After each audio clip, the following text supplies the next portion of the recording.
नमो अर्हन्ताणं नमो सिद्धाणं नमो आयर्याणं नमो वज्रायाणं नमो लोये सव्वसाहूणम्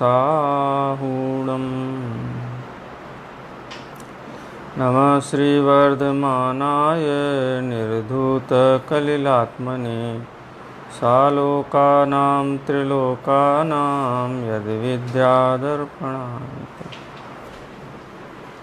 अणुव्रत अधिकार पे अपनी चर्चा चल रही थी। कल सत्याणुव्रत का स्वरूप और उसके 5 अतिचारों की चर्चा की थी संक्षेप में। आज अचौर्याणुव्रत की चर्चा अपन करेंगे। 57 नंबर का छंद है। पंचम गुण स्थानवर्ती अणुव्रती श्रावक को का अंतरंग जीवन है वो तो बहुत उत्तम है ही, और बहिरंग जीवन है वो भी आस्तिक्य, अनुकंपा, संवेग, वैराग्य आदि उत्तम गुणों से सुसज्जित होता है। जैसे कोई हीरा होता है तो हीरे को साधारण पात्र में नहीं रखा जाता है, साधारण उसकी पैकिंग नहीं होती है। इसी प्रकार से जिनके अंतरंग में उत्तम सम्यक दर्शन प्रकट हुआ है उनका बाह्य जीवन भी बहुत पवित्र, बहुत पावन होता है। वही चरणानुयोग के कैमरे से यहाँ पे दिखा रहे हैं कि कैसा जीवन होता है उनका, किस प्रकार से पापों से रहित जीवन सम्यक दृष्टि पंचम गुण स्थानवर्ती जीवों का होता है।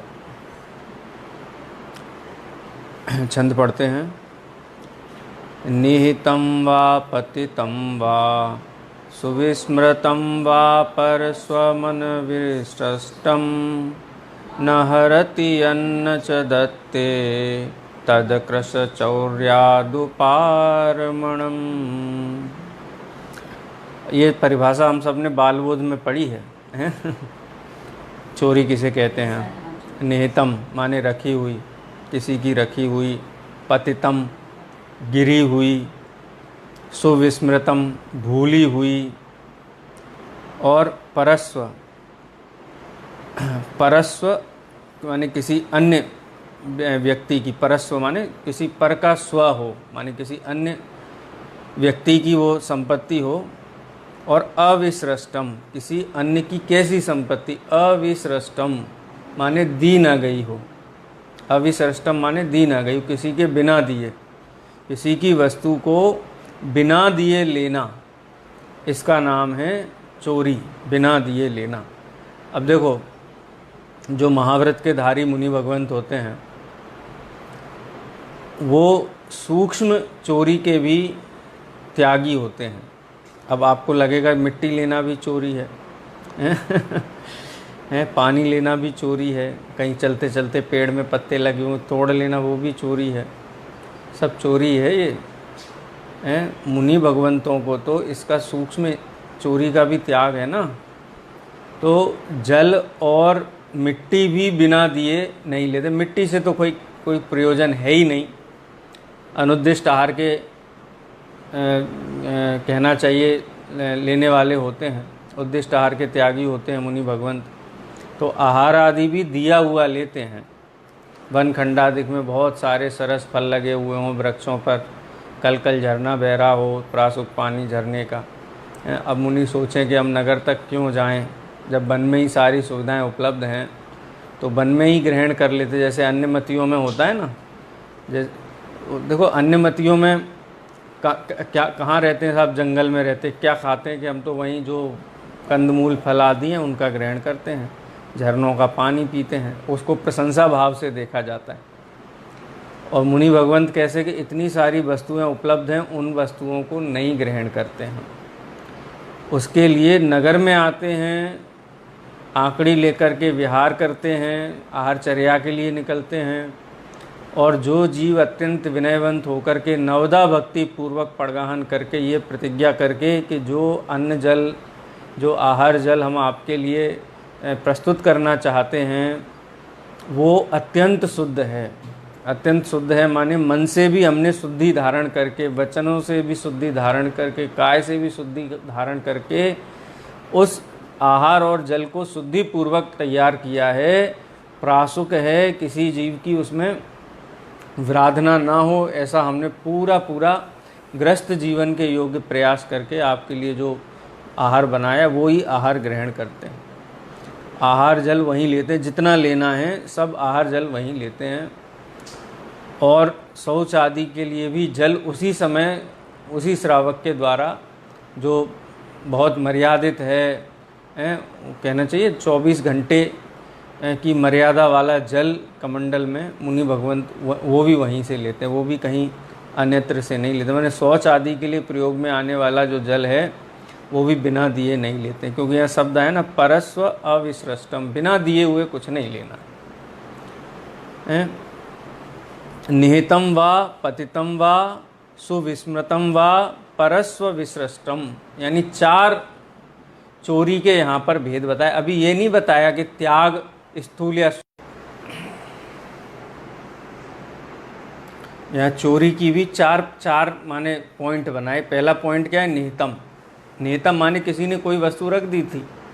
ऐसा होता है ना, मंदिर के बाहर कोई चप्पल उतार करके गया, माने उसने रख दी ना, कोई वस्तु किसी ने रख दी कहीं बाजार में, कहीं पे बस स्टैंड पे। इस प्रकार की चोरी चकारी बहुत होती है ना, कोई वस्तु रख दी किसी ने और कोई अन्य आया और उसको उठा करके ले गया बिना परमिशन के, तो ये भी चोरी है।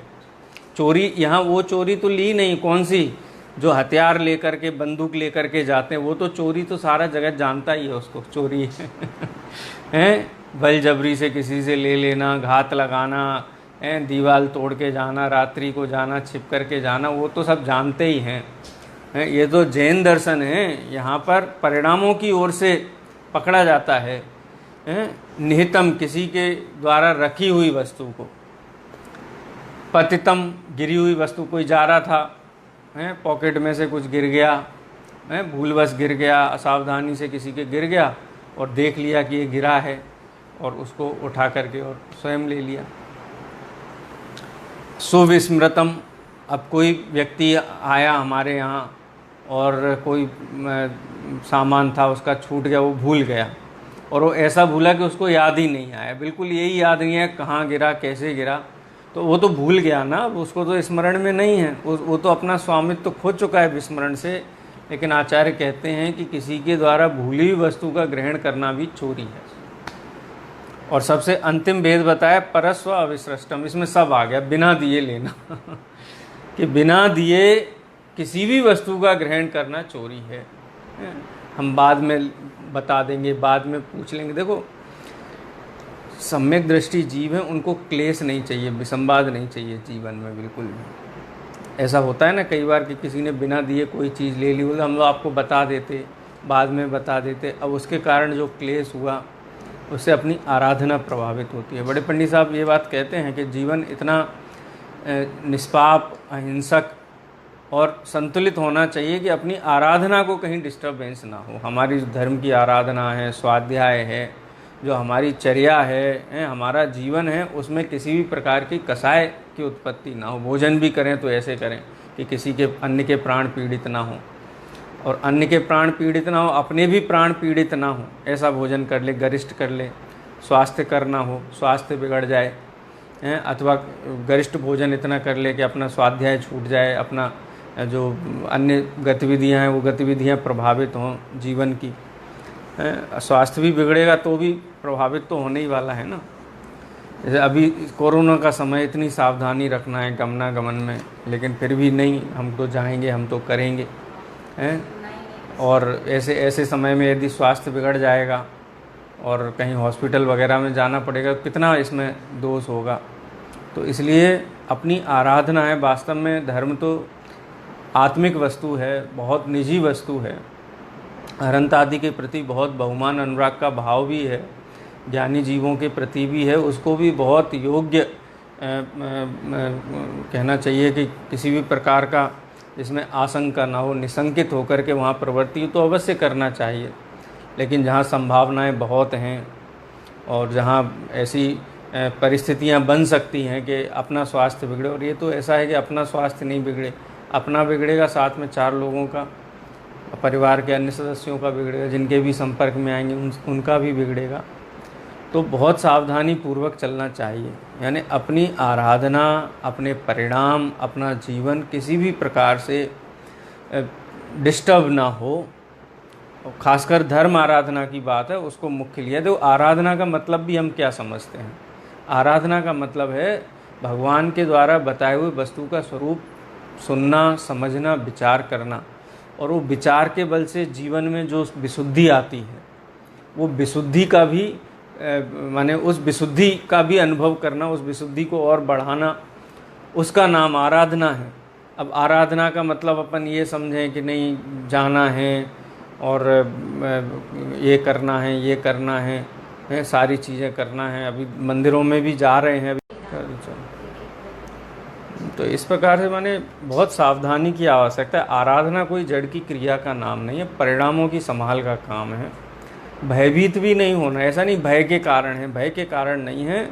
जो वास्तविकता है, देश काल परिस्थिति है, जिनागम में सद्भुत व्यवहार नहीं का भी कथन है ना, निमित्त नैमित्तिकपना है ना, उसको उड़ाया तो नहीं है। तो सारी चीज़ों को ध्यान रखते हुए ही जीवन होना चाहिए। अब ये जो चौथे नंबर का बोल दिया चोरी में, परस्व अविसृष्टम, दूसरे के द्वारा भूली हुई वस्तु का ग्रहण कर लेना, या दूसरे के द्वारा बिना दिए हुए किसी वस्तु का ग्रहण कर लेना। बिना दिए हुए किसी की वस्तु के ग्रहण करने में कितना विसंवाद हो सकता है। हाँ हाँ हाँ, तो इसमें बहुत विसंवाद हो सकता है, और हम तो देखते हैं कि कितने बड़े बड़े झगड़े हो जाते हैं और लोग कोर्ट कचहरियाँ हो जाती हैं। डिस्टर्बेंस तो हुआ ना। इसीलिए आचार्य ने यहाँ पर चोरी की परिभाषा में ये 4 लक्षण लिए। निहितम पतितम है, किस श्रेणी में? भिक्षुक नहीं, ये भिक्षुक का तो कॉन्सेप्ट ही नहीं है। जैन दर्शन में भिक्षा का स्थान नहीं है। हाँ, जैन दर्शन में भिक्षा तो है ही नहीं। कोई भी, चाहे श्रावक हो चाहे संत हो, कोई भी भिक्षा, हमारे यहाँ भिक्षा का कोई प्रावधान ही नहीं है और कोई भिक्षुक है ही नहीं। परिणामों की हीनता है उसमें। यहाँ पात्र छोटा होता है और जो लेने वाला, मतलब पात्र बड़ा होता है और देने वाला जो दाता है वो छोटा होता है। पात्र बड़ा होता है, लेने वाला बड़ा होता है। मुनि श्रावक हैं, मुनि अर्जिका, श्रावक श्राविका जो उत्कृष्ट हैं, उन उत्कृष्ट को आहार आदि दिए जाते हैं। तो कम से कम वो उत्कृष्ट हैं, सम्यक दृष्टि हैं, व्रतधारी हैं। और कैसे दिया जाता है कि लो ले लो, भोजन कर लेना, और ऐसे नवदा भक्ति पूर्वक पूजा करके, उनकी आराधना करके, उनको सर्व प्रकार से विनयवंत होकर के आहार आदि दिए जाते हैं। तो भिक्षा का तो कॉन्सेप्ट है ही नहीं। भिक्षा की तो बात वहाँ आएगी जहाँ पे हीनता है, जहाँ पे अपने पुण्य के ऊपर ही जिनको कहना चाहिए धर्म ध्यान भी नहीं है। साधारण विपाक विषय नाम का धर्म ध्यान भी जिन जीवों को नहीं, तो ग्रस्तों का भी जीवन ऐसा होना चाहिए। मांग करके वस्तु नहीं ली जाती है। लोक की भी रीति है ना, बिन मांगे मोती मिले, क्या बोलते हैं, हाँ, मोती मिले मांगे, ऐसा कहते हैं ना। मांगने, जो अगर मांगने से मिले तो भीख है, माने मांग करके कुछ भी नहीं लेना चाहिए। तो जैन दर्शन में कोई भी जीव हो, जिन शासन में किसी भी जीव को भिक्षा का कोई कॉन्सेप्ट है ही नहीं यहाँ। यहाँ तो पात्र हमेशा उत्कृष्ट होते हैं।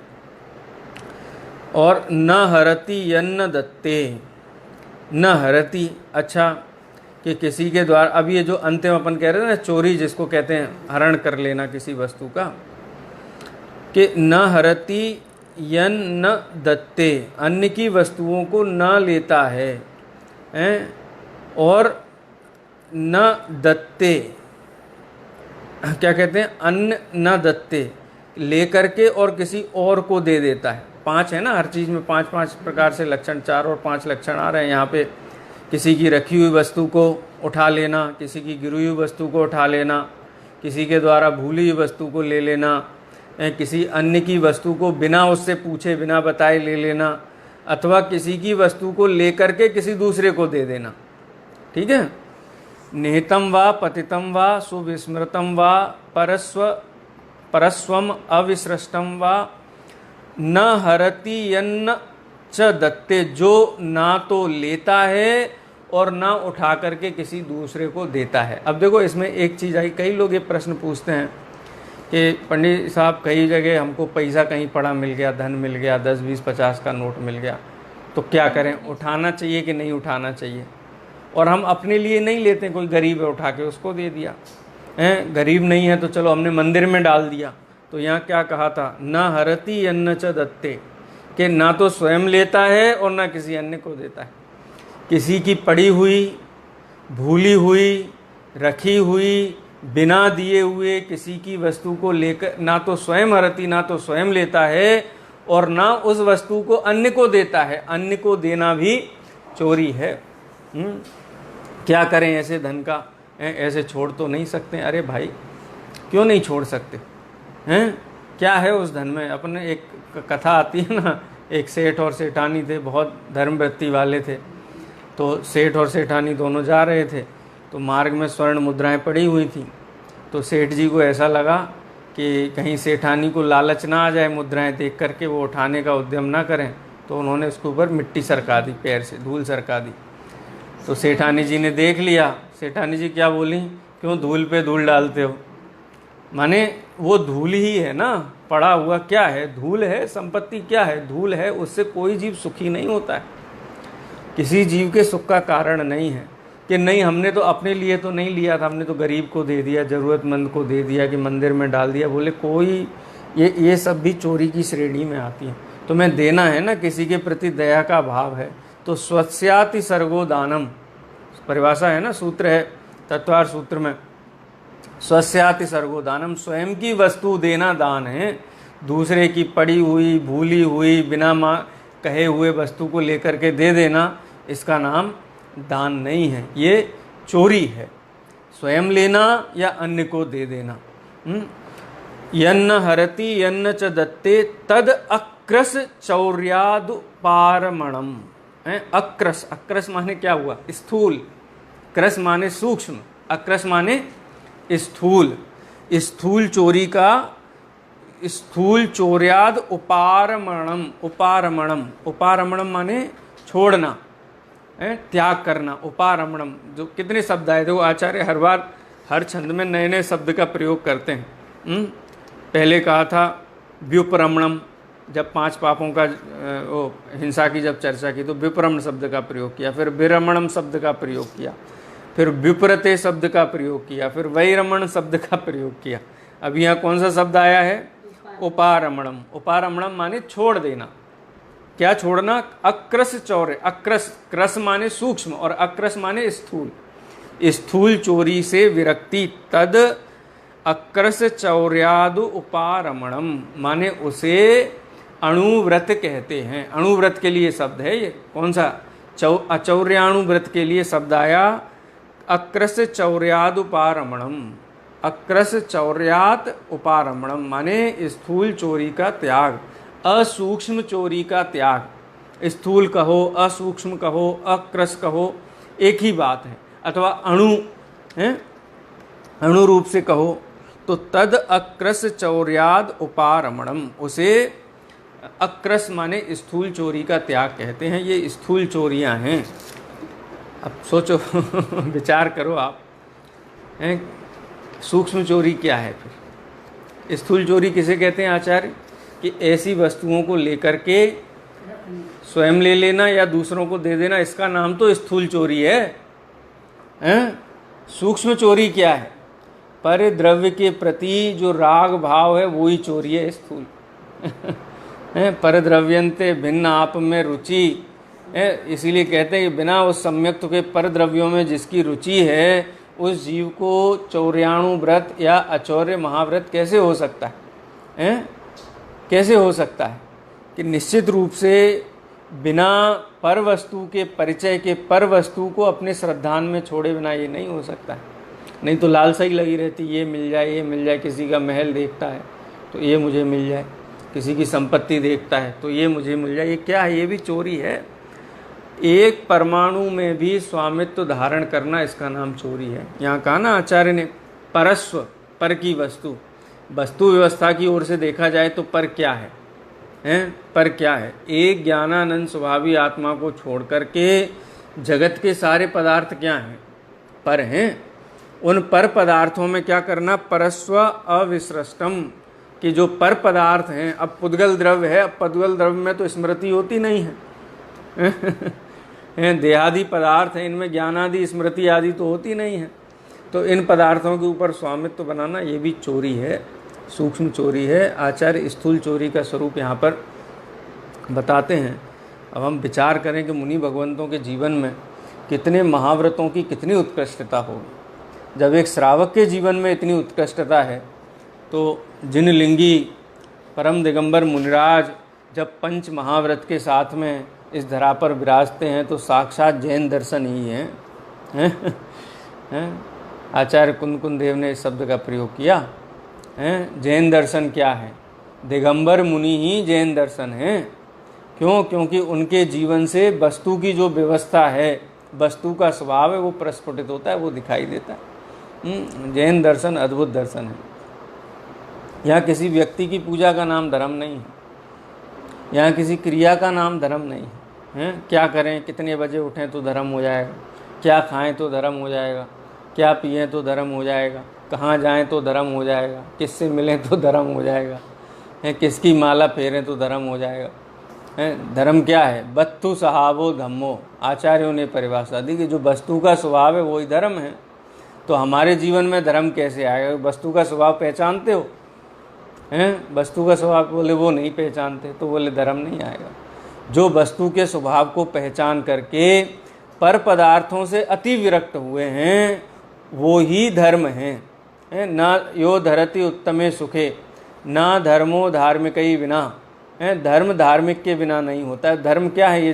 ये हमारे नग्न दिगंबर मुनराज हैं, श्रावक हैं, सम्यक दृष्टि जीव हैं, ये धर्म ही तो हैं और क्या हैं? स्वस्व परस्व पर वस्तु का ना वो हरण करते हैं और ना वो हरण करके अन्य को देते हैं। इस प्रकार से ये 94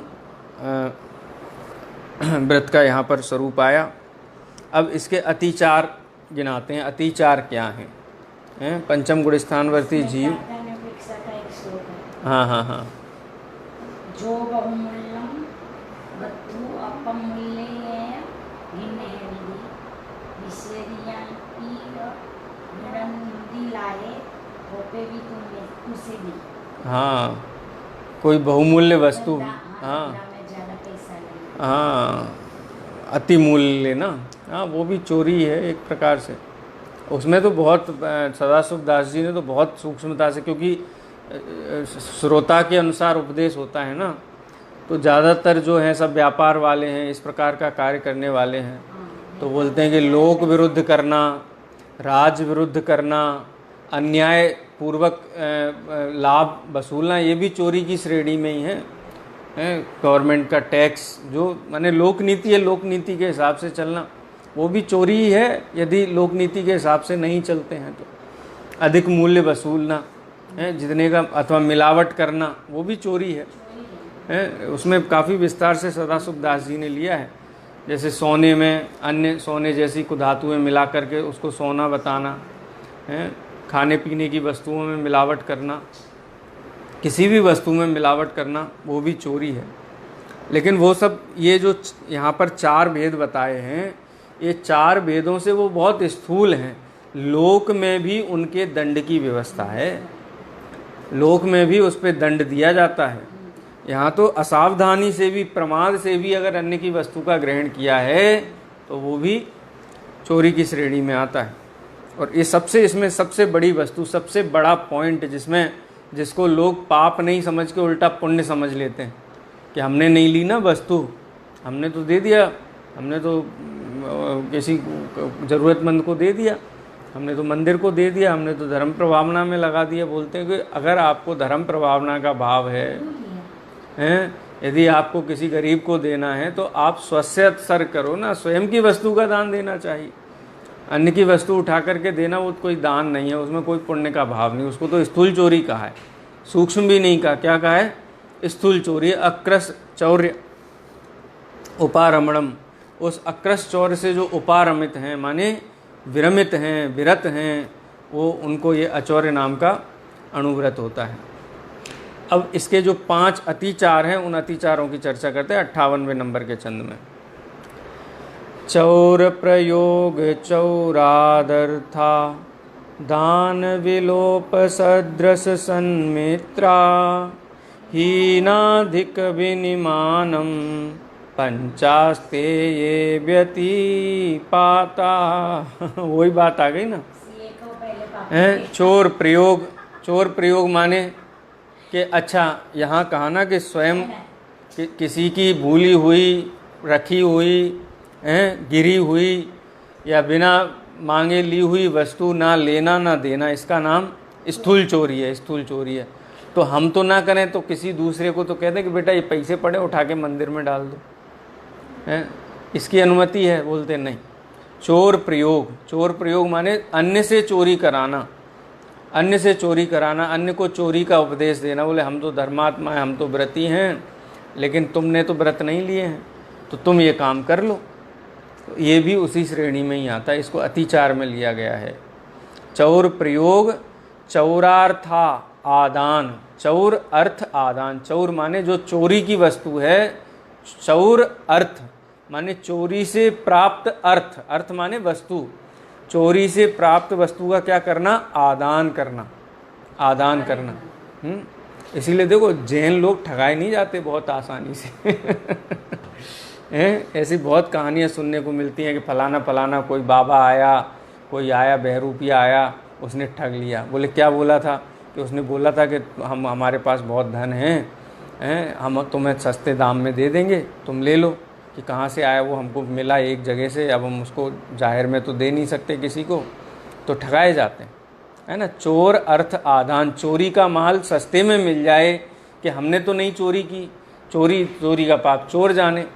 अरे कृतकार्य तन्मोदना से त्याग होता है। कई लोग ऐसा दूसरे के माथे वो फोड़ देते हैं ना, ठीकरा फोड़ देते हैं कि उसका वो जाने, हमने तो नहीं चोरी की, हमने तो पैसे दे के खरीदा है ना। लेकिन आपको ये पता है ना चोरी की वस्तु है, न्यायोपार्जित वस्तु नहीं है। एक जैन श्रावक अन्यायी व्यक्ति के साथ व्यापार आदि नहीं करता है। जो न्यायोचित ढंग से व्यापार आदि करते हैं उन्हीं के साथ व्यापार आदि करते हैं। इसमें सदा सुखदास जी ने बहुत सुंदर अर्थों में ये लिखा है, बहुत सुंदर शब्दों में, कि इस प्रकार के व्यापार नहीं करता। वो अर्थोपार्जन भी न्याय नीति से करता है। न्याय नीति वो खंडित ना हो और उससे जो व्यापार आदि है उसमें उसको हानि नहीं होती, क्योंकि न्याय नीति से चलने वाला व्यक्ति है, उसकी यश प्रतिष्ठा आदि बढ़ने से व्यवसाय आदि विशेष होते हैं, आजीविका विशेष होती है। जो अन्याय नीति से चलता है वो अपने व्यापार को भी बिगाड़ता है, अपने इहलोक और परलोक को भी बिगाड़ता है। दंड आदि भी होते हैं। सदा सुखदास जी ने बहुत सुंदर, हाँ हाँ इसीलिए चौर प्रयोग चौरार्थ आदान, किसी को चोरी कराना अथवा चोरी की वस्तु को लेना, ये चोरी के जैसा ही है, चोरी के द्वारा वस्तु को लेना। बहुत से लोगों को रहता है अपन ने तो नहीं किया, अपन ने तो, अरे भाई अपन क्यों पड़ते हो झंझट में, हैं? थोड़ा कम से जीवन यापन कर लेना। ये भी शिक्षा बहुत सदा सुखदास जी ने दी कि आप जितना अर्थार्जन करते हैं, जितना धन कमाते हैं, उससे अल्प में आपका जीवन चलना चाहिए। आप अपने जीवन को ऐसा बनाओ कि जितना अर्जित होता है उससे कम में जीवन चलना चाहिए। उतने में भी नहीं, बोले जितना है उतना उतना, वो उतना भी नहीं, जितना अर्थोपार्जन है उससे कम में आपका जीवन चले, ऐसा जीवन बनाओ। बोले ऐसा जीवन बना के क्या लाभ होगा? तो बोलते हैं निसंकित रहोगे, सुखी रहोगे, आशंकित नहीं रहोगे, हैं? कल की तुमको वो नहीं रहेगी चिंता। अगर चिंता रहेगी तो स्वाध्याय कर पाओगे, धर्माराधन कर पाओगे। तो आराधना के लिए निश्चिंत रहना जरूरी है। निश्चिंत रहने के लिए आजीविका आदि जरूरी है। आजीविका का भी उपदेश दिया। देखो यदि महाव्रतधारी आजीविका करें तो उनके लिए पाप का कारण, धर्म भ्रष्ट होता है, धर्म की हानि होती है। और गृहस्थ आजीविका ना करे तो उसका धर्म भ्रष्ट होता है। इस प्रकार से कहा है, गृहस्थ आजीविका करके अपना जीवन यापन करे और जितना अर्थोपार्जन करता है उससे कम में अपने जीवन का यापन करे, जिससे कि सशंकित ना रहे, पाप में ना पड़े, हाँ मन जो है उसका स्थिर शांत रहे, उसके स्वाध्याय आदि कार्य है वो सहजता से चल सकें।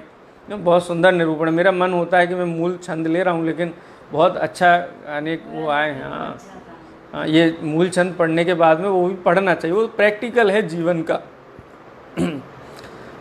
यहाँ पे क्या कहते हैं, 5 जो अतिचार हैं, सबसे पहला चोर प्रयोग, स्वयं चोरी ना करे, अन्य को चोरी कराए। अलग अलग दिया ना, हाँ। 5 जन का नाम दिया। और दूसरा चौरार्थ दान, चौर अर्थ आदान, चोरी का पदार्थ जो वस्तु है वो लेना, सस्ते में मिल रही है ना।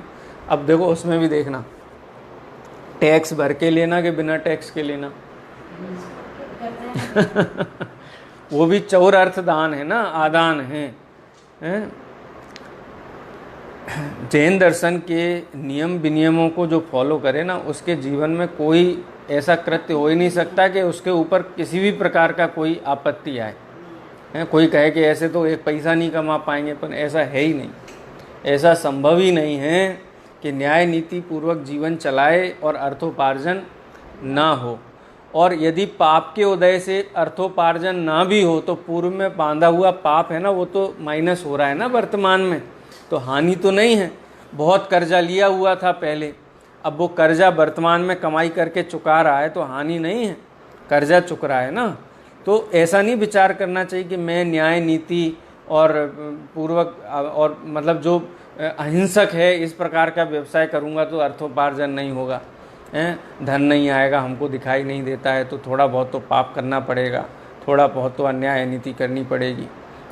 जो हमारे अन्य लोग हैं वो भय दिखा करके हमको प्रवृत्त कराए, नहीं तुमको ये व्यापार करना है, तुमको ये चोरी करनी है, बोले तो भी नहीं करें, क्योंकि पूर्वोपात पाप के उदय से ऐसी प्रतिकूल परिस्थितियां बनती हैं तो उस स्थिति में भी ज्ञानी जीवों को कोई हानि महसूस नहीं होती है। उनको यही लगता है कि पूर्वोपात कर्म की उदीर्णा हो रही है तो हो जाने दो, हैं, उससे भी विचलित नहीं होते हैं। कहने का मतलब ये है, अर्थोपार्जन के लिए अनीति और अन्याय नहीं करते हैं, क्योंकि अन्याय अनीति से अनुकूलताएं नहीं होती। देखो वृत्ति कैसी है जीव की, मंदिर आदि जाएगा, व्रत आदि करेगा, किस लिए करते हो कि अपना भाव सुधर जाए ना, इसके लिए करते, नहीं तो भाव बिगड़ जाएगा, नरक में त्रियंश में जाना पड़ेगा। और जब दुकान पे व्यापार करने बैठता है तो वहाँ 5 पाप करता है, चोरी भी करता है, अन्याय भी करता है, चोरी की वस्तुएं भी लेता है, दूसरे को चोरी करने का उपदेश देता है, चतुराई सिखाता है, तो ये क्या है, कहाँ जाएगा फिर? गुरुदेव श्री बोलते हैं ढोर थई जैसे त्रियंश गति में जाएगा, अन्याय नीति में पड़ेगा। तो माने वो ऐसा है कि संशय में है, वो उसको ये नहीं पता है धर्म का स्वरूप क्या है। कभी वो धर्म जैसा लगने लगता है, थोड़ा बहुत त्याग कर दिया, थोड़ा बहुत स्तुति भक्ति पूजन आदि कर ली, और फिर दुकान पे बैठ कर के फिर वो बगुला भगत कैसा होता है, बगुला भगत सफ़ेद एकदम एकाग्र चित्त होकर के मंदिर के तालाब में, कहीं दूर नहीं, मंदिर के तालाब में एक पैर पे खड़ा होकर साधना करता है, लेकिन मन में क्या है, मन में ये है कि हाँ मछली की हिंसा का भाव है, निरंतर उसको खाने का भाव है।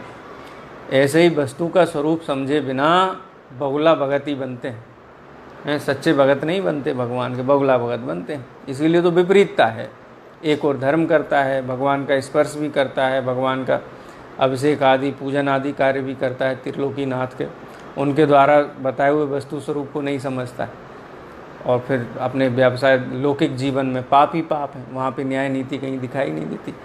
ये मंदिर में करने वाले कार्य हैं, 57-58 नंबर के छंद में आचार्य बता रहे हैं, ये 24 घंटे प्रवृत्ति वाले कार्य हैं ना, अपने जीवन में होने वाले कार्य हैं। किसी से चोरी ना कराना, चौरार्थ दान, चोरी की वस्तु को ना लेना, और विलोप कर देना। विलोप कर देना माने कि किसी ने कोई वस्तु हमको दी थी, अथवा किसी वस्तु के अर्जन के लिए न्याय नीति छोड़ देना, अहिंसा वृत्ति छोड़ देना, जीवन में अहिंसा का पालन, न्याय का पालन, नीति का विलोप कर देना। सामने पता है बहुघात जीव हो रहा है, 1 इंद्रिय, 2 इंद्रिय, 3 इंद्रिय, 4 इंद्रिय, 5 इंद्रिय, अनंत जीवों का घात हो रहा है, ऐसे घात वाले भी व्यापार करना है। ऐसे क्या कहा, न्याय नीति और अहिंसक जीवन का विलोप करके जो अर्थोपार्जन है या जो भी अर्थ आदान है वो भी चोरी के ही श्रेणी में आते, चोरी के ही अतिचार हैं। और सदृश सन्मिश्राः, सदृश मतलब 2 चीज़ें एक जैसी दिखती उनको मिलावट करके बेचना, मिला के बेचना। जैसे सोने में सोने जैसी धातुएं मिला करके बेचना, चांदी में चांदी जैसी धातुएं मिला करके बेचना, घी में तेल मिला देना, अथवा घी में क्या बोलते हैं, हाँ चर्बी मिला करके बेचना है, आलू मिला देते हैं हैं सदृश सन्मिश्र अधिक मूल्य वाली वस्तुओं से वैसी ही दिखने वाली कम मूल्य वाली वस्तुओं से मिला देना। अथवा दो प्रकार का अनाज है, जैसे गेहूँ है, एक महंगा एक सस्ता है। अब गेहूँ तो गेहूँ है, दोनों को मिला करके महंगे के भाव बेचना, ये सन्मिश्र है। सन्मिश्र सदृश सन्मिश्रा एक जैसी दिखने वाली वस्तुओं को मिला करके अधिक लाभार्जन करने का प्रयास करना। हीनाधिक विनिमानम, विनिमानम माने तौलना। कैसे तौलना? हीनाधिक, खरीदते समय कम तौलना, वो क्या बोलते हैं, अधिक तौलना, और बेचते समय कम तौलना। हीनाधिक दोनों ही लगा है, हीन अधिक विनिमानम पंचास्तेह व्यतिपाताः। कि ये तो अतिचार है ना, कई लोग ऐसा भी कहते हैं अतिचार है माने अणुव्रति के जीवन में हो सकते हैं। बोले हो नहीं सकते हैं, हो जाएं तो प्रायश्चित लेते हैं, उसको अतिचार कहते हैं। अगर इन अतिचारों के प्रति प्रशंसा भाव हो या ऐसा हो कि नहीं इनकी तो अनुमति है, तो अतिचार ही है ना, इससे कहाँ व्रत भंग होता है। तो बोले नहीं, यदि असावधानी से भूल से भी किसी प्रकार कसाय के उदय से इस प्रकार के कार्य हो जाते हैं तो अत्यंत आलोचना पूर्वक प्रतिक्रमण आदि के द्वारा व्रतों में स्थिर होते हैं, पुनः स्थिर होते हैं, इनको बढ़ाते नहीं हैं। हीनाधिक विनिमानम, अधिक तौलना कम तौलना। पंचास्तेये व्यतिपाताः, व्यतिपाता जो शब्द का क्या जबरदस्त प्रयोग किया। व्यतिपात माने क्या होता है? गिरना। ये व्रतों में से गिरना है, माने व्रत तो लिए थे किसके कि बिल्कुल न्याय नीति पूर्वक प्रत्येक कार्य करेंगे, लेकिन किसी काल में शिथिलता के कारण, कसाय के कारण, इनमें से 5 कार्यों में से कोई कार्यों के कारण वो हम अणुव्रतों से गिरे तो अणुव्रती जीव तुरंत स्थिर होता है कि इस प्रकार का कार्य जीवन में हुआ है, ऐसा कार्य नहीं होना चाहिए था। अनशन आदि करके और उनका जो कहना चाहिए प्रायश्चित लेकर के व्रतों में पुनः स्थिर होता है। देखो छंद पढ़ते हैं, दोनों ही छंद पढ़ते हैं, समय हो गया है अपना। निहितं वा पतितं वा सुविस्मृतं वा परस्वमविसृष्टं न हरति यन्न च दत्ते तद अक्रस चौर्यादुपारमणम्। चौर प्रयोग चौरार्थदान विलोप सदृश सन्मिश्रा। हीनाधिक विनिमानम पंचास्ते ये व्यतिपाता। कितने बड़े संकट से ये शास्त्र हमको बचाते हैं। इस प्रकार के अन्याय नीति के कार्य होने से जीवन में कितना क्लेश होता है। इस जीवन में भी क्लेश होता है और क्या कमाते हैं? पाप कमाते हैं, और आगामी भवों में भी क्लेश होता है। भव तो बढ़ते ही हैं लेकिन भव भी क्लेशमय हो जाते हैं। इसलिए देखो जिनवाणी पढ़ने का कितना लाभ है। परिचय होने से इन पापों से सावधान होते हैं। कई कहते स्वाध्याय करने से क्या होगा भिन्न जाने ते दोष गुणन को कैसे तजिए गहिए। दोष और गुण का परिचय ही नहीं होगा तो उनमें किस प्रकार से प्रवृत्ति होगी, किसका ग्रहण करें किसका त्याग करें। किसी ने शिक्षा दे दी उल्टी उल्टी, दोष को गुण बता दिया तो जीवन भर उस गुण को उस दोष को ही संग्रह करते रहे। ये धर्म के नाम पे जितनी भी हिंसा बलि आदि की जो प्रथाएं हैं ना, ये जीवों ने अपनी कसाय पुष्टि के लिए इस प्रकार से धर्म तो धर्म है, धर्म तो सर्व जीवों के लिए होता है, लेकिन किसी जीव ने अपनी कसाय के लिए, अपने व्यसन के सेवन के लिए अन्याय को भी धर्म बता दिया। और अंधभक्त अनुयायी है वो विचार नहीं करता है अपनी युक्ति से, अपने विवेक से। और युक्ति और विवेक से विचार करे तो उसको ख्याल में आए। ये जैन शास्त्रों में सर्वज्ञ के शासन में वस्तु का यथार्थ स्वरूप है वो यहाँ पे समझाया गया है। और वहाँ कहते हो अन्य धर्मों में तो कहते जो विधर्मी हो, आपके धर्म को नहीं मानता हो, उसकी हर वस्तु पे आपका अधिकार है, आप उसका वध कर दो, उसके परिवार को नष्ट कर दो, उसकी संपत्ति हड़प लो, इससे क्या होगा? ईश्वर प्रसन्न होगा। बोल हैं ऐसे ऐसे धर्म की शिक्षा देते। वास्तव में क्या है? हैं। जो चोर लुटेरा है उसके लिए धर्म क्या है? चोर लुटेरे के लिए धर्म यही है ना कि सब लूट लो, वही धर्म है, वही धर्म है। अरे भाई, उससे वर्तमान भाव तो बिगड़ ही रहा है और आगामी भाव भी बिगड़ रहा है। और भोले भाले जीवों को सिखा दिया यही धर्म है, यही धर्म है, यही धर्म है। तो 5 पापों की प्रवृत्ति करते हैं, हिंसा अधिक करते हैं, दूसरों को लूटते खसोटते हैं, पीड़ित करते हैं, उसको धर्म के नाम पे मानते हैं। ये जैन दर्शन है। यहाँ पर लोक विरुद्ध चलने की भी अनुमति नहीं है, लोक के अनुकूल चलना है। लोक विरुद्ध का मतलब वो नहीं हिंसा आदि का वो करना। लोक विरुद्ध माने कि परिणामों की कमजोरी के कारण पाप का कभी भी अनुमोदना करना, किसी से कराना या स्वयं करना, ऐसी प्रवृत्ति नहीं होनी चाहिए। बहुत सुंदर चर्चा ये 97-98 नंबर के छंद में आई है। अचौर्याणु व्रत और उसके अतिचारों की कल अपन परिग्रह पाप के संबंध में चर्चा, परिग्रह परमाणाणु व्रत की चर्चा करेंगे। निज में बताई यह अनंत उपकार है, इसके लिए जिन वाणी माँ को वंदना 7 बार।